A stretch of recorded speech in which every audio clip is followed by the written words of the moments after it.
Okay, if you ever wanted to see what the inside of your motor looked like on your Eclair ACL, I'm going to take this guy off so we can take a look.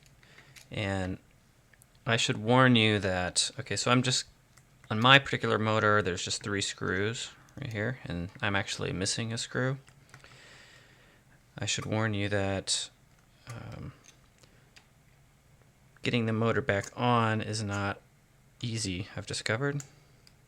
So, at your own risk, this is more of a curiosity thing.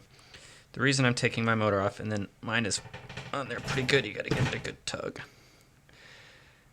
So inside is, hopefully you can see this, a little, it's a little rotating thing, and there's 2 pins. Now, the way okay, and then also you have this power thing that connects to the motor. And then the motor itself has the other side, and this is actually a little rubber gear, and this has the same 2 pins, if you can see that. The reason I'm taking my motor off to begin with, it had come loose, the power thing had come loose, and it wasn't spinning, and I figured I was going to send it off to be repaired. So, like, what harm could it cause by taking it off that wasn't already done? What I was actually able to do, I found out that this little pin was broken, and I actually super glued it back in, and I fixed that problem. But what I discovered is that there's an art, apparently, to putting these motors back in so that they are actually quiet.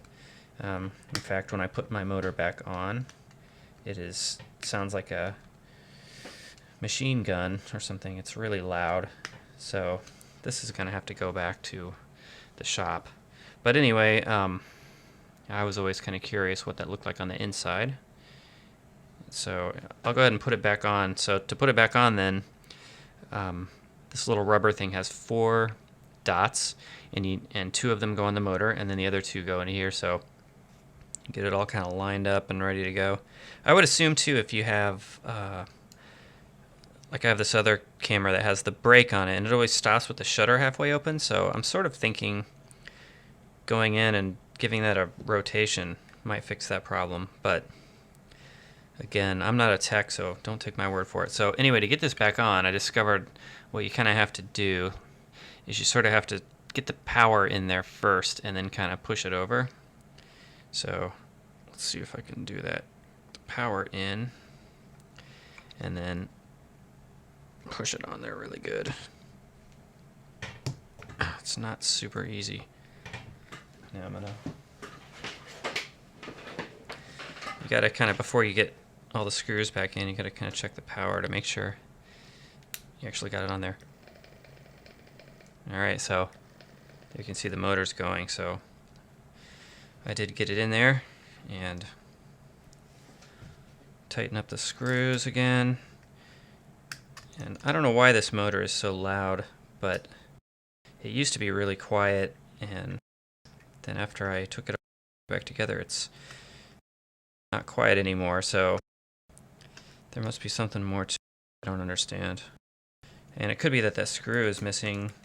And in fact, when I first got this camera, it had a bunch of rubber cement under there, and so I suspect that may have been the previous owner's way of getting it quiet. Okay, so it's all back on. That was it. I took it off, back on again,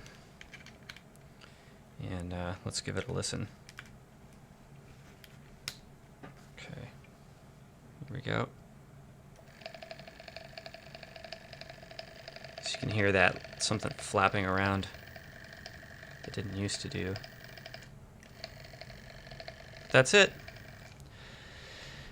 So,